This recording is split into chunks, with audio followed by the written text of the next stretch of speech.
అందరికీ నమస్కారం. ముఖ్యంగా వేసవి సెలవులు అనగానే వేసవి శిక్షణ శిబిరాలు అనేటి తెలంగాణ కాదు భారతదేశం ప్రపంచంలో కూడా ఈరోజు వెలిసినాయి.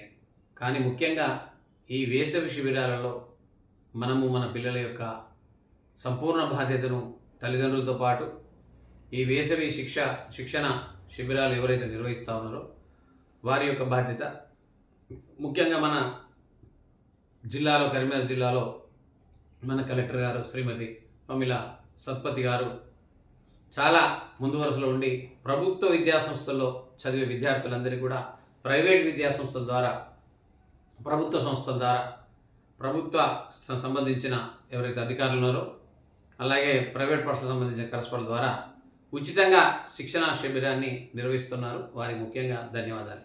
అలాగే ఇలా రాష్ట్రమంతా కూడా చిన్నజీఆర్ స్వామి గారు వారి పాదపద్మలు కూడా నమస్కారం తెలియజేస్తూ తెలంగాణ రాష్ట్రంలో ఉన్న ప్రజ్ఞా వికాస్ ద్వారా అనేక విద్యా సంస్థల్లో వారు కూడా ఇలా అంటే సమాజం ఎటుపోతున్నది, ఒక విలువలతో కూడినటువంటి విద్యను అందించాలి, కుటుంబం యొక్క పాలనను అమ్మమ్మలు నానమ్మలు పెద్ద మనుషుల యొక్క రామాయణం కావచ్చు, ఖురాన్ కావచ్చు, భగవద్గీత కావచ్చు, బైబిల్ కావచ్చు, అనేక గ్రంథాల యొక్క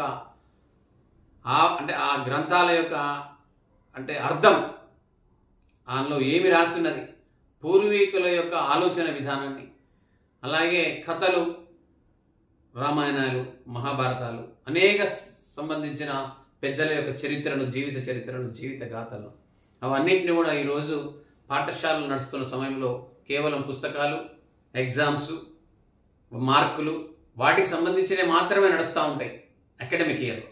కానీ ఇది అకాడమిక్ ఇయర్ కాదు. ఈ వేసవి సెలవులో అకాడమిక్ ఇయర్లో ఏదైతే మనం కోల్పోయినామో, అకాడమిక్ ఇయర్లో ఏదైతే నేర్పలేకపోయినామో అలాంటివన్నీ కూడా ఈరోజు తెలంగాణ రాష్ట్రంలో ఉన్న అనేక ప్రైవేట్ విద్యా సంస్థల్లో ఈరోజు శిక్షణ శిబిరాలు నడుస్తూ ఉన్నాయి. కాబట్టి తల్లిదండ్రులు గమనించి అక్కడ స్విమ్మింగ్ ఉండొచ్చు, అక్కడ ఆటలు ఉండొచ్చు, పాటలు ఉండొచ్చు, విలువలతో కూడినటువంటి సమాజాన్ని ఏర్పాటు చేయడం కోసం తయారు చేస్తున్నటువంటి ఇలా వేసవి శిక్షణ శిబిరాల్లో నడుస్తూ ఉన్నాయి. మరి ఇలాంటి ఈ శిబిరాలన్నిటికీ కూడా ఇలా పద్యాలు కావచ్చు, శ్లోకాలు కావచ్చు, అర్థాలు కావచ్చు, కుటుంబం యొక్క విలువలు కావచ్చు, సమాజం యొక్క విలువలు కావచ్చు, దేశభక్తి కావచ్చు, దైవభక్తి కావచ్చు, తల్లిని గౌరవించడం కావచ్చు, తండ్రిని గౌరవించడం కావచ్చు, పెద్దల్ని గౌరవించడం కావచ్చు, సమాజం యొక్క సంపదను కాపాడడం కోసం కావచ్చు, ఇలా కొట్లాటలు, ఇలా అనేక రకాల ఇబ్బందులు ఏర్పడుతున్నటువంటి దృశ్యాలు మనం చూస్తూ ఉన్నాం. ఇలా కశ్మీర్ కానీ, ఇలా కలకత్తా కానీ, ఇలా బర్మా కానీ, బంగ్లాదేశ్, ఆఫ్ఘనిస్తాన్, అనేక దేశాల్లో, మన దేశంలో, మన రాష్ట్రాల్లో కూడా చూస్తూ ఉన్నాం కొట్లాటలు. ఒకరి ప్లేస్ను, ఒకరి స్థలాన్ని ఒకరు తీసుకోవడం, దొంగతనాలు చేయడం, చంపడం, కొట్టడం, సమాజంలో అనేక అల్లరి మూకలు తయారై ఆ అల్లరి మూకల ద్వారా సమాజాన్ని భ్రష్టు వచ్చే విధంగా అనేక మంది తయారై ఉన్నారు. కాబట్టి ఈ సమాజంలో అలాంటి వాళ్ళు ఉండకూడదనే ఉద్దేశంతోనే ఈరోజు వేసవి ఈ శిక్షణ శిబిరాలు ఏర్పాటు చేశాం. మరి ఇలాంటి శిబిరాలన్నిటి కూడా అంతటా కూడా మీరు విశ్వవ్యాప్తంగా ఈ చిన్నజీఆర్ స్వామి గారు దీన్ని ఏర్పాటు చేశారు. కులాల మతాలకు అతీతంగా కేవలం ఏదో శ్లోకాలు, కేవలం ఏదో ఇంకా కులాలు మతాలని కాకుండా ఇవన్నింటినీ పక్కన పెట్టేసి సమాజానికి పనికొచ్చే విధం ఏంటి, సమాజంలో పనికొచ్చే దైవభక్తి కావచ్చు, దేశభక్తి కావచ్చు, పెద్దల పట్ల గౌరవభావం కావచ్చు, ఒక సంపాలన కావచ్చు, కలిసిమెలిసి ఉండే ఒక నైజాన్ని కావచ్చు, అవన్నిటిని పెంపొందించే విధంగా ఈరోజు ఈ కార్యక్రమం చేపట్టినాం. కాబట్టి ఈ రోజు నుంచి 1వ తారీఖు నుంచి 30వ తారీఖు వరకు కూడా అనేక జిల్లాల్లో, అనేక మండలాల్లో ఈ కార్యక్రమాలు ఏర్పాటు చేశాం.